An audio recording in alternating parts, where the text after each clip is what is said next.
আসসালামু আলাইকুম ওরহমতুল্লাহি ওয়াবারাকাতুহ। পর্দার সৌন্দর্য কমে না, বরং বাড়ায়।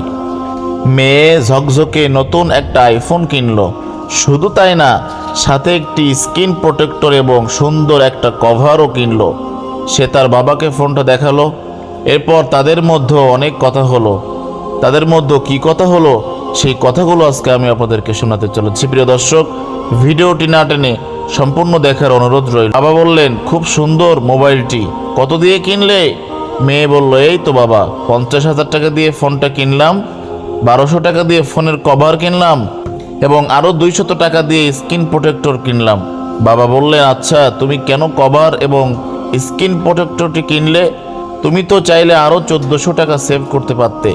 মেয়ে বললেন, বাবা আমি 50,000 টাকা দিয়ে মোবাইল কিনতে পারলাম, আর এর সুরক্ষার জন্য 1400 টাকা খরচ করতে পারবো না? আর এই কভারের কারণে ফোনটা আরও সুন্দর দেখাচ্ছে। বাবা বললেন, এটা কি আপেল কোম্পানির জন্য অপমান না? তারা কি যথেষ্ট সুরক্ষার ব্যবস্থা করে ফোনটা তৈরি করেনি?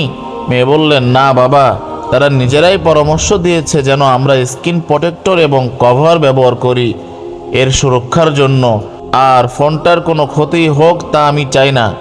বাবা বললেন, এটার কারণে কি ফোনটার সৌন্দর্য কমে যাচ্ছে না?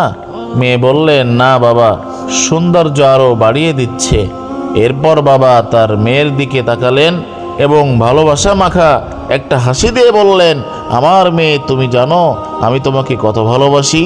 তুমি ফোনটা কিনতে 50,000 টাকা খরচ করলে, আরও 1400 টাকা খরচ করলে এর সুরক্ষার জন্য, খুব ভালো। কিন্তু যিনি তোমাকে খুব সুন্দর করে সৃষ্টি করেছেন এবং তোমাকে নির্দেশও দিয়েছেন তোমার সুরক্ষার জন্য যেন কভার তথা হিজাব পরিধান করো, তাহলে তোমার কি সেই সৃষ্টিকর্তার কথা শোনা উচিত না?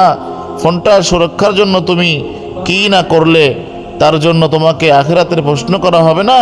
কিন্তু হিজাবের জন্য আমাকে এবং তোমাকে অবশ্যই জিজ্ঞাসা করা হবে।